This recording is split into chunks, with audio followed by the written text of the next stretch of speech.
Hello, my name is Desomer, and together with David Tate, we would like to draw your attention to the article we published in Gastrointestinal Endoscopy this month called A Systematic Description of the Post-EMR Defect to Identify Risk Factors for Clinically Significant Post-EMR Bleeding in the Colon.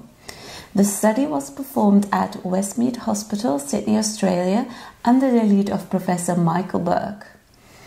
First of all, thank you to GIE for this great opportunity.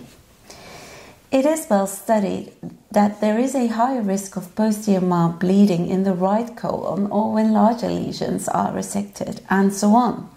We also know there might be a role for clipping of the post-EMR defect to prevent bleeding.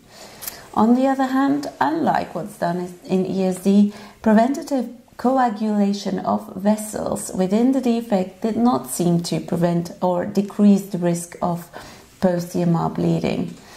Now, David, this study does give us a different angle to what has been published on colonic EMR before, doesn't it?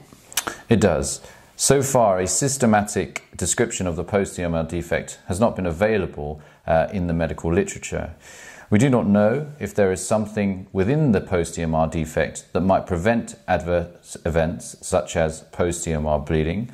For example, we often see a yellow substance, adipose tissue, in the ascending colon or around the ileocecal valve, and the significance of this finding and perhaps another finding such as submucosal bruise, which occurs after significant bleeding during the procedure, is not known on the effect it has on post-EMR bleeding.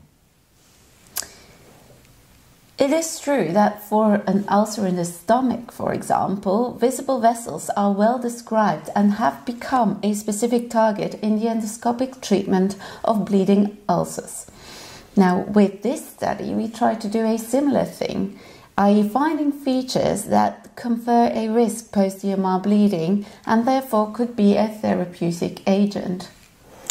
Given that the risk of post-EMR bleeding is around 6%, and that risk scores currently only apply at patient or lesion level, we looked for a real-time therapeutic target to prevent post-EMR bleeding, and for this we chose the post-EMR submucosal defect. This would indeed allow the need for reintervention to diminish drastically if such a feature could be found. Indeed. During our study, we found that 3 or more visible vessels seem to be predictive for the risk of post-EMR bleeding. No other specific feature of the submucosal defect could be shown to be associated with this adverse event. Of course, the story does not end there, because the clinical significance of this finding has not yet been elucidated. Studies on clipping of the post-EMR defect in high-risk patients, perhaps with 3 or more visible vessels within their submucosal defect, in a randomized fashion, should be undertaken. In addition, the use of matrix-forming gel, for example, in these high-risk patients might be interesting to investigate in the future. We hope you will enjoy reading our article. Thank you again for watching this video.